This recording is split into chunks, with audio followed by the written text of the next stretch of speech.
నమస్తే.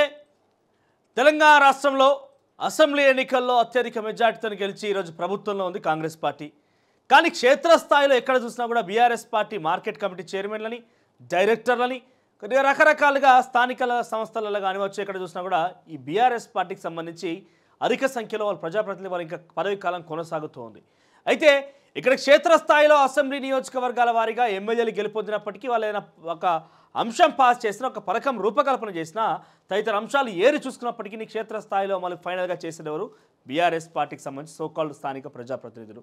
ఇక్కడ ఒక ఇబ్బంది ఏంటంటే అక్కడ కాంగ్రెస్ పార్టీ కోసం అహర్నిశలు కృషి చేసి ఏదో పదవి రాకపోతుందా మా ప్రభుత్వం వచ్చిన తర్వాత ఆశలు వ్యక్తం చేసినటువంటి వ్యక్తులకు కూడా ఇంకా కూడా స్థానిక సంస్థల అధికారులు ఉండడం వల్లనే ఇబ్బంది కలుగుతున్న అంశం కనిపిస్తూ ఉంది.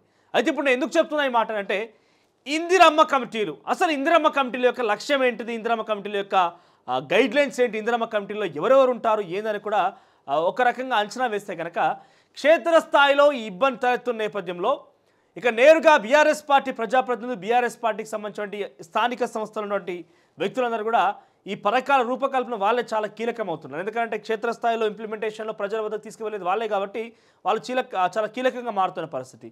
సో ఇందుకు గాను ఇంతగా కాంగ్రెస్ పార్టీ నాయకుల్లో ఉత్సాహం నింపేందుకు కాంగ్రెస్ పార్టీ నాయకుల్లో త్వరితగతిన ఇప్పుడు 100 రోజుల పాటులో ఇంప్లిమెంట్ చేస్తాం ఈ పథకాలని అయితే కాంగ్రెస్ ప్రభుత్వం చెప్పిందో, పార్లమెంట్ ఎన్నికలు వస్తున్న నేపథ్యంలో ఈ పార్లమెంట్ ఎన్నికల లోపే ఈ పథకాలకు సంబంధించి కొంత మూవ్మెంట్ ఉండే రకంగా కాంగ్రెస్ పార్టీ ప్లాన్ చేస్తోంది. సో ఈ మూవ్మెంట్ ఉండాలని డెఫినెట్గా కాంగ్రెస్ పార్టీ ఫేవర్లో ఉండాలి, కాంగ్రెస్ పార్టీకి మద్దతుగానే ఉండాలని ఒక నిర్ణయంలో భాగంగా ప్రభుత్వం కొత్త రకమైన కమిటీకి నిర్ణయం తీసుకుని దానికి కాంగ్రెస్ ప్రభుత్వం ఇప్పటికే చాలా సన్నాహాలు కూడా చేస్తోంది. మరి ఆ కమిటీలు ఏంటంటే ఇందిరమ్మ కమిటీలు.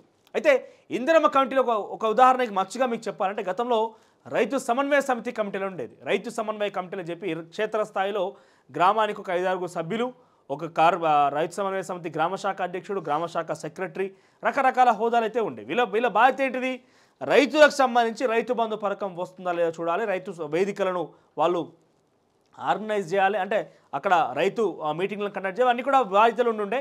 కానీ ఒక్క బాధ్యత కూడా గత ప్రభుత్వంలో ఈ కమిటీ నెరవేర్చలేకపోయినాయి. కమిటీలు అసలు వాళ్ళకి నీరు గారిపోయే ప్రయత్నం, కమిటీల్లో ఎక్కడ కూడా వాళ్ళ బాధ్యతలు కానీ వాళ్ళ నిధులు కానీ ఎక్కడ కూడా ఏ ప్రభుత్వం చెప్పే దాఖలాలు లేవు. కేవలం నామమాత్రంగా రైతు సమన్వయ కమిటీలు ఉన్నాయి తప్ప ఏ రోజు కూడా వాళ్ళు రైతులను సమన్వయం చేసింది లేదు. ఏ రోజు కూడా వాళ్ళ రైతు సమన్వయ కమిటీల యొక్క సేవలు వినియోగించుకున్న దాఖలాలు కూడా గత ప్రభుత్వంలో లేవు.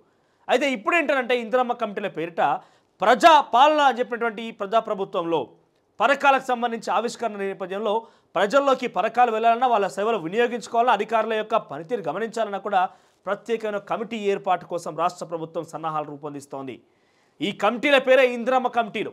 ఒక్కో కమిటీలో సుమారుగా గ్రామ పంచాయతీ పరిధిలో అన్ని కుల సమీకరణలు బేరీజు వేసుకొని ఇటు మహిళలు పురుషుల కలియుకగా ఒక 6 సభ్యులని చదువుకున్న వారిని, అన్ని రకాల ఆరితేరిన వారిని కూడా ఆ కమిటీలో పొందుపరిచి గ్రామ శాఖ వారీగా ఈ ఇందిరమ్మ కమిటీలను రూపొందించబోతోంది రాష్ట్ర ప్రభుత్వం.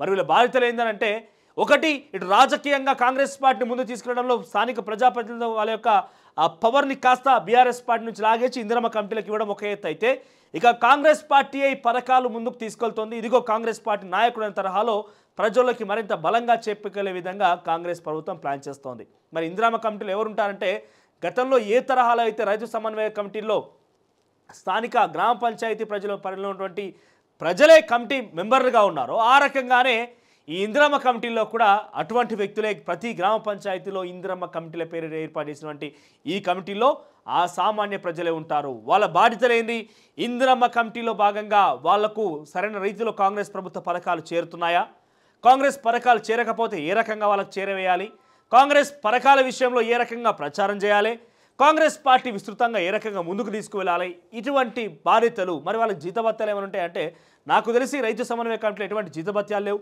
కేవలం పేరు మాత్రమే, రైతులకు సహకారం కోసం ఒక పెద్దగా ఎన్నుకున్నటువంటి పోస్టు మాత్రమే తప్ప ఎటువంటి వాళ్ళకు జీతభత్యాలు కానీ ఎటువంటి పారితోషకాలు కానీ ఎటువంటి రెమ్యునరేషన్ కానీ లేరు. సో ఆ రకంగానే ఇందిరమ్మ కమిటీలు కూడా ఉండబోతున్నాయి.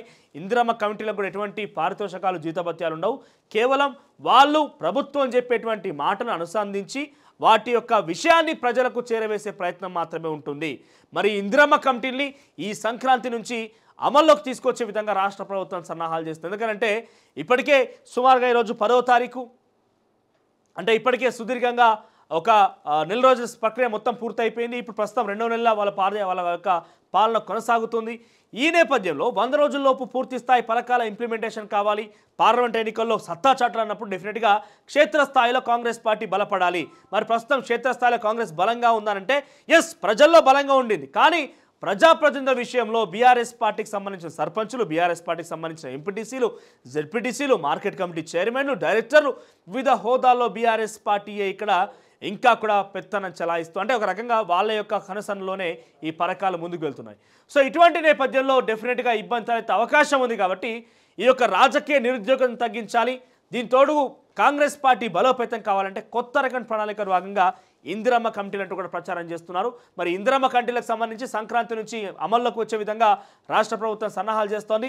మరి ఈ కమిటీలు ఎంత మేరకు ప్రభుత్వానికి ఆ ప్రజలకు మధ్య వారధిగా నిలుస్తాయి, ఏ రకంగా తర్వాత ఇంప్లిమెంటేషన్ అర్థమవుతుంది. కానీ ప్రస్తుతానికైతే కమిటీలు వేసేందుకు సిద్ధమవుతుంది. మరి కమిటీలో ఏ రకంగా ఉండబోతున్నారు, ఎవరెవరు ఏ హోదాలో ఉండబోతున్నారు, వాళ్ళకి ఏమైనా ప్రత్యేక పవర్స్ ఉంటాయా అని చెప్పి మాత్రం ప్రస్తుతం అధికారికంగా ప్రభుత్వం ప్రకటించలేదు. కానీ ఇందిరమ్మ కమిటీల పేరిట డెఫినెట్గా రాష్ట్ర ప్రభుత్వం కాంగ్రెస్ పార్టీ, ముఖ్యంగా కాంగ్రెస్ పార్టీతో పాటుగా ప్రభుత్వం యొక్క పథకాలని ప్రజల్లోకి తీసుకెళ్లేందుకే ఈ యొక్క వ్యూహరచన చేస్తుంది. మరి వ్యూహరచన ఎంత మేరకు సక్సెస్ అవుతుందో మాత్రం చూడాల్సి ఉంది.